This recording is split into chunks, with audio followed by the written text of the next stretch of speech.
Praise the lord. ಪ್ರೀತಿಯ ಸಹೋದರ ಹಾಗೂ ಸಹೋದರಿ, ಈ ಮುಂಜಾನೆ ವೇಳೆಯಲ್ಲಿ ನೋಡಿದ್ರಲ್ಲಿ ಬಹಳ ಸಂತೋಷದಿಂದಾಗಿದ್ದೇನೆ.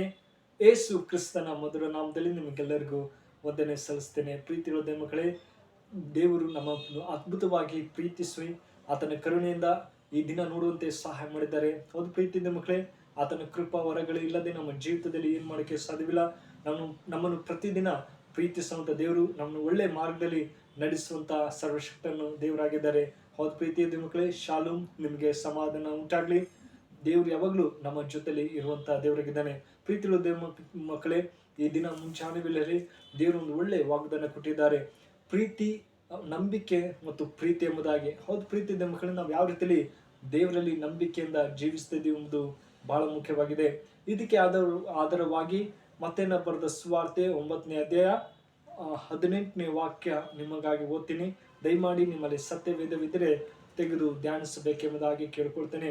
ಮತ್ತೇನ ಬರೆದ ಸುವಾರ್ತೆ 9ನೇ ಅಧ್ಯಾಯ 18, 19ನೇ ವಾಕ್ಯ ನಿಮಗಾಗಿ ಓದ್ತೀನಿ. ಏನಂತಂದ್ರೆ, ಹೀಗೆ ಆತನು ಅವರೊಂದಿಗೆ ಮಾತಾಡುತ್ತಿರುವಾಗ ಒಬ್ಬ ಅಧಿಕಾರಿ ಬಂದು ಆತನಿಗೆ ಅಡ್ಡ ಬಿದ್ದು, ನನ್ನ ಮಗಳು ಈಗಲೇ ತೀರಿ ಹೋದಳು, ಆದಾಗೂ ನೀನು ಬಂದು ಆಕೆಯ ಮೇಲೆ ಕೈ ಇಟ್ಟರೆ ಬದುಕುವಳು ಎಂದು ಬೇಡಿಕೊಳ್ಳಲು ಯೇಸು ಎದ್ದು ತನ್ನ ಶಿಷ್ಯರನ್ನು ಕರ್ಕೊಂಡು ಅವನ ಹಿಂದೆ ಹೋದನು. Amen, hallelujah. ಪ್ರೀತಿಯ ಮಕ್ಕಳೇ, ಇಲ್ಲೊಬ್ಬ ದೊಡ್ಡ ಅಧಿಕಾರಿ ಇದ್ದ. ತನ್ನ ಜೀವಿತದಲ್ಲಿ ನನ್ನ ಮಗಳು ಒಬ್ಬಳೇ ಇದ್ದಾಳೆ, ದೇವರೇ ಹೇಗಾದ್ರೂ ಮಾಡಿ ನನ್ನ ಮಗಳಿಗೆ ಕಾಯ್ಪಾಡು ಎಂಬುದಾಗಿ ಆತನಿಗೆ ದೇವರಿಗೆ ಕಾಲು ಬಿಡ್ತಾನೆ. ದೇವ್ರ ಮಕ್ಕಳೇ, ನಮ್ಮ ಜೀವಿತದಲ್ಲಿ ನಾವು ನಂಬಿಕೆಯಿಂದ ಜೀವಿಸಬೇಕೆಂಬುದಾಗಿ ದೇವ್ರ ವಾಕ್ಯ ಹೇಳ್ತದೆ. ಈತ ಒಂದು ಅಧಿಕಾರಿಯಾಗಿ ಜೀವಿಸ್ತಿದ್ದ. ಒಂದು ಸಭೆಯಲ್ಲಿ, ದೇವರ ಸಭೆಯಲ್ಲಿ ಒಂದು ನಾಯಕನಾಗಿದ್ದ. ಒಳ್ಳೆ ಎಲ್ಲರಿಗೂ ಸಹಾಯ ಮಾಡುವಂತ ವ್ಯಕ್ತಿ. ಈತನ ಹೆಸರು ಯಾರೇ ಎಂಬುದಾಗಿ ಆತ ದೊಡ್ಡ ಒಂದು ಸಭೆಯಲ್ಲಿ ಒಂದು ಒಳ್ಳೆ ಕೆಲಸ ಎಲ್ಲ ಹೆಲ್ಪ್ ಮಾಡ್ತಾ ಇದ್ದ. ಆದ್ರೆ ಈ ಮಗಳಿಗೆ ಹುಷಾರಿಲ್ಲದೆ ಅವಳು ಸಾಯ್ತಾಳೆ ಎಂಬುದಾಗಿ ಅಪನಂಬಿಕೆಯಿಂದ ಹೋಗಿ, ದೇವರೇ ದಯಮಾಡಿ ನನ್ನ ಮಗಳಿಗೆ ಗುಣಪಡಿಸು ಎಂಬುದಾಗಿ ಆತ ಹೋಗ್ತಾನೆ. ಹೌದು ಪ್ರೀತಿಯ ಮಕ್ಕಳೇ, ನಾವು ನಂಬಿಕೆಯಿಂದ ಜೀವಿಸಬೇಕು. ದೇವ್ರು ನಮಗೆ ಸಹಾಯ ಮಾಡುವಂತ ದೇವರು, ನಮ್ಮನ್ನು ಪ್ರೀತಿಸುವಂತ ದೇವರು, ನಮ್ಮ ನಂಬಿಕೆಯನ್ನು ನೋಡುವಂತಹ ದೇವರಾಗಿದ್ದಾನೆ.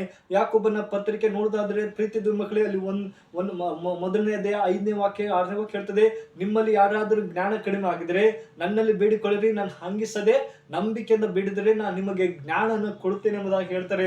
ಹೌದು ಪ್ರೀತಿಯ ಮಕ್ಕಳೇ, ನಮಗೆ ಜ್ಞಾನ ಕೊಡುವಂತ ದೇವರು, ನಮ್ಮನ್ನು ಸೌಖ್ಯ ಕೊಡುವಂತ ದೇವರಾಗಿದ್ದಾನೆ. ಪ್ರೀತಿಯ ಮಕ್ಕಳೇ, ಅಲ್ಲಿ ಹೋಗ್ತಾನೆ ಅಧಿಕಾರಿ. ನೋಡುವುದಾದ್ರೆ ಅಧಿಕಾರಿ ಸಭಾ ಮಂದಿರದಿಂದ ನಾಯಕನು ಆ ಯೇಸು ಹತ್ರ ಹೋಗಿ, ದೇವರೇ ದಯಮಾಡಿ ನನ್ನ ಮಗಳಿಗೆ ಸಹಾಯ ಮಾಡು, ನನ್ನ ಮಗಳು ತುಂಬಾ ಕಾಯಿಲೆದಲ್ಲಿದ್ದಾಳೆ, ಅವಳು ಹೇಗಾದ್ರೂ ಮಾಡಿ ಗುಣಪಡಿಸಿ ಎಂಬುದಾಗಿ ಆತ ಯೇಸು ಸ್ವಾಮಿ ಹತ್ರ ಹೋಗಿ ಕೇಳ್ತಾರೆ. ಅದೇ ತರ ಇಬ್ರಿಯ ಬರೆದ ಪತ್ರಿಕೆ 12ನೇ ಅಧ್ಯಾಯ 2ನೇ ವಾಕ್ಯ ಹೇಳ್ತದೆ, ನಂಬಿಕೆಯನ್ನು ಹುಟ್ಟಿಸುವನು ಪೂರೈಸುವನು ಆತನೇ. ಹೌದು ಪ್ರೀತಿಯ ಮಕ್ಕಳೇ, ನಾವು ಆತನಲ್ಲಿ ನಂಬಿಕೆ ಇಟ್ಟಬೇಕು. ಆತ ನಮ್ಮನ್ನು ಎಲ್ಲವನ್ನು ಸಹಾಯ ಮಾಡುವಂತ ದೇವರು. ನಮ್ಮ ಓಟ ನಂಬಿಕೆಯಲ್ಲಿ ಇರಬೇಕೆಂಬುದಾಗಿ ಇಬ್ರಿಯದವರ ಪತ್ರಿಕೆ 12ನೇ ಅಧ್ಯಾಯ ನೋಡ್ತೀವಿ. ಪ್ರೀತಿಯ ಮಕ್ಕಳೇ, ಅಲ್ಲಿ ನೋಡಿ, ಇಬ್ರಿಯದವರಿಗೆ 12ನೇ ಅಧ್ಯಾಯ 2ನೇ ವಾಕ್ಯದಲ್ಲಿ ಹೇಳ್ತದೆ, ಏನಂದ್ರೆ, ನಿಮ್ಮ ನಂಬಿಕೆ ಒಂದು ಓಟದ ಹಾಗೆ ಇರ್ಬೇಕಂತೆ. ನಮ್ಮ ಓಟ ದೇವರಲ್ಲಿ ನಂಬಿಕೆಯಿಂದ ಸ್ಥಿರವಾಗಿ ಗಮನವಿಟ್ಟು ಓಡಬೇಕು. ನಾವು ಆ ಕಡೆ ಈ ಕಡೆ ಹೋಗದೆ ಅಪನಂಬಿಕೆಯಿಂದ ಜೀವಿಸದೆ ನಾವು ಯಾವಾಗಲೂ ಓಟನ್ನ ಸರಿಯಾಗಿ ನೋಡ್ಬೇಕು. ನಮ್ಮ ನಂಬಿಕೆ ದೇವರಲ್ಲಿ ಇರಬೇಕು. ಅಪ್ಪ, ನೀನ್ ನನ್ನ ಸಹಾಯ ಮಾಡ್ತೀವಿ, ನಾನು ನಿನ್ನನ್ನೇ ನಂಬಿಕೆಯಿಂದ ಜೀವಿಸ್ತೇನೆ ಹೇಳುವಾಗ ದೇವ್ರ ಸಂತೋಷವಾಗಿದ್ದೇನೆ. ಅದೇ ತರ ಪ್ರೀತಿಯ ಮಕ್ಕಳೇ, ಮಾರ್ಕನ ಬರೆದ ಸುವಾರ್ತೆ 40 ನೋಡುವಾಗ ಅಲ್ಲಿ ದೇವರು 5ನೇ ಅಧ್ಯಾಯ 22ನೇ ವಚನ ಹಿಡಿದು ನೋಡುವುದಾದ್ರೆ,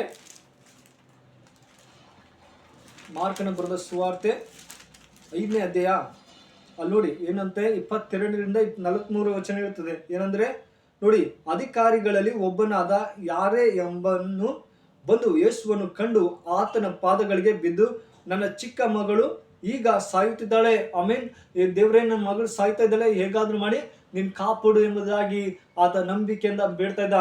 ಅದೇ ತರ ಲೂಕನ ಬರೆದ ಸುವಾರ್ತೆ 8ನೇ ಅಧ್ಯಾಯ ನೋಡಿದ ಪ್ರೀತಿಯ ಮಕ್ಕಳೇ, ಅಲ್ಲೂ ಕೂಡ ದೇವರಲ್ಲಿ ನಂಬಿಕೆ ಅಂತ ಕೇಳ್ತಾ ಇದ್ದೆ, ದೇವರೇ ನನ್ನ ಮಗಳಿಗೆ ಗುಣಪಡಿಸು ಎಂಬುದಾಗಿ ನಿನ್ನ ಮಗಳು ಮಾತಾಡ್ತಾ ಅಂತಾನೆ ದೇವ್ರು ಗುಣಪಡಿಸ್ತಾರೆ. ಹೌದು ಪ್ರೀತಿ ದೇವ ಮಕ್ಕಳೇ, ಆತ ಮಾತಾಡುವಾಗ ಎಲ್ಲರ ಜೊತೆ ಮಾತಾಡ್ತಾ ಇದ್ದ, ಆದ್ರೂ ಕೂಡ ಇದು ಹೋಗಿ ದೇವ್ರೆ ನನ್ನ ಮಗಳು ಈ ತರ ಸಾಯಂತ ಸ್ಥಿತಿಯಲ್ಲಿದ್ದಾಳೆ, ಹೇಗಾರ ಮಾಡಿ ನನ್ನ ಮಗಳನ್ನ ಉಳಿಸ್ಕೊಡು ಎಂಬುದಾಗಿ ಹೇಳುವಾಗ ಅವಳು ನಿದ್ದೆ ಮಾಡ್ತಿದ್ದಾಳೆ. ನೀವು ಏನು ಭಯ ಪಡಬೇಡ, ನಂಬಿಕೆ ಮಾತ್ರ ಇರಿ ಎಂಬುದಾಗಿ ಅವರಿಗೆ ಹೇಳ್ತಾರೆ. ಅದೇ ತರ ನಮ್ಮ ಜೀವಿತದಲ್ಲಿ ಅಪನಂಬಿಕೆ ಇಲ್ಲದೆ ನಂಬಿಕೆಯಿಂದ ಜೀವಿಸಬೇಕು. ಪ್ರೀತಿ ಮಕ್ಕಳೇ, ನಮಗೆ ಎಷ್ಟೇ ಕಷ್ಟ ಬಂದರೂ ಎಷ್ಟೇ ವ್ಯಾಧಿ ಇದ್ರೂ ಕೂಡ ದೇವರಲ್ಲಿ ನಾವು ನಂಬಿಕೆಯಿಂದ ಜೀವಿಸಬೇಕು. ಆತ ನಮ್ಮನ್ನು ಪ್ರೀತಿಸುವಂತ ದೇವರು, ನಮಗೆ ಸಹಾಯ ಮಾಡುವಂತ ದೇವರು, ಎಲ್ಲ ಕಡೆಯಿಂದ ಬಿಡುಗಡೆ ಕೊಡುವಂತಹ ಸರ್ವಶಕ್ತನಾಗಿದ್ದಾನೆ. ನಂಬಿಕೆಯಿಂದ ಜೀವಿಸುವಾಗ ದೇವರು ನಮ್ಮನ್ನು ಪ್ರೀತಿಸುವಂತ ದೇವರು, ಎಲ್ಲ ಸಮಸ್ಯೆಗಳಿಂದ ಎಲ್ಲ ಹೋರಾಟಗಳಿಂದ ಬಿಡುಗಡೆ ಕೊಡುವಂತ ದೇವರಾಗಿದ್ದಾನೆ. ಪ್ರೀತಿ ದೇವ ಮಕ್ಕಳೇ, ಈ ವಾಕ್ಯ ನಿಮ್ಮ ಜೀವಿತದಲ್ಲಿ ಆಶೀರ್ವದಿಸಿ ಕಾಪಾಡಿ. ಕಣ್ಣು ಮುಚ್ಚಿಕೊಂಡು ಪ್ರಾರ್ಥನೆ ಮಾಡೋಣ. ಕಣ್ಣು ಮುಚ್ಚಿ. ಪರಿಶುದ್ಧನೇ ಪ್ರೀತಿ ಉಳ್ಳ ತಂದೆ ದೇವರು ಸ್ವಾಮಿ, ಒಳ್ಳೆ ಸಮಯಕ್ಕಾಗಿ ಸ್ತೋತ್ರ. ಕಳೆದ ವಾರ ಎಲ್ಲ ಅದ್ಭುತವಾಗಿ ಕಾಪಾಡಿಕೊಂಡು ಈ ನೂತನ ದಿನ ಕೊಟ್ಟಿದ್ದಕ್ಕಾಗಿ ಸ್ತೋತ್ರಪ್ಪ ದೇವ್ರೆ. ಅಪ್ಪ ಮತ್ತೆ ಬರೆದ ಸುವಾರ್ತೆಯಲ್ಲಿ ನೋಡುವುದಾಗೆ ಅಪ್ಪ ಹುಡುಗಿಗೆ ಯಾವ ತರ ಗುಣಪಡಿಸಿದೋ ಅದೇ ತರ ಈ ದಿನಗಳಲ್ಲಿ ಯಾರು ಅನಾರೋಗ್ಯದಲ್ಲಿದ್ದರು ಅವ್ರಿಗೆ ಆರೋಗ್ಯ ಕೊಡು. ನೀ ಘನವೇದರಾಗಿದೆ ಸ್ವಾಮಿ. ಅಪ್ಪ ನಿಮ್ಮ ನಂಬಿಕೆ ಇನ್ನೂ ಹೆಚ್ಚಾಗಿರ್ಲಿ ಎಂಬುದಾಗಿ ಹೌದೇಸಪ್ಪ, ನಿಮ್ಮ ನಂಬಿಕೆಯಿಂದ ಒಳ್ಳೆ ರೀತಿಯಲ್ಲಿ ಮಾರ್ಗದಲ್ಲಿ ನಮ್ಮನ್ನು ನಡೆಸಪ್ಪ ಅಂತ ಪ್ರಾರ್ಥಿಸಿದ್ರೆ, ಈ ಬೆಳಗಿನ ಜಾವದಲ್ಲಿ ಯಾರು ಈ ವಿಡಿಯೋ ನೋಡ್ತಾರೋ ಆ ಮಕ್ಕಳಿಂದ ಒಳ್ಳೆ ಆರೋಗ್ಯ ಕೊಡು. ಅವ್ರು ಮಾಡುತ್ತೆ ಎಲ್ಲ ಕೆಲಸ ಕಾರ್ಯಗಳನ್ನ ಸಫಲ ಕೊಡು. ಅವ್ರು ಹೋಗುವಾಗಲೂ ಬರುವಾಗಲೂ ಅವ್ರ ಜೊತೆಲಿ ಇದು ಕಾಪಾಡು ಸ್ವಾಮಿ ಅಂತ ಪ್ರಾರ್ಥಿಸಿದ್ರೆ, ಪ್ರೀತಿಗಳು ತಂದೆ ನೀನು ನಮ್ಮ ಜೊತೆ ನಡೆಯುವಂತ ದೇವರು, ನಮ್ಮನ್ನು ಪ್ರೀತಿಸುವಂತ ದೇವರಾಗಿದ್ದಪ್ಪ. ನಿಮ್ಗೆ ಸ್ತೋತ್ರ. ಪ್ರೀತಿಗಳು ತಂದೆ, ಈ ಚಿಕ್ಕ ಪ್ರಾರ್ಥನೆ ಕೇಳಿದಂತೆ ಯೇಸು ಕ್ರಿಸ್ತನಲ್ಲಿ ಬೇಡುತ್ತೇನೆ ಜೀವ ತಂದೆ. Amen. May God bless you.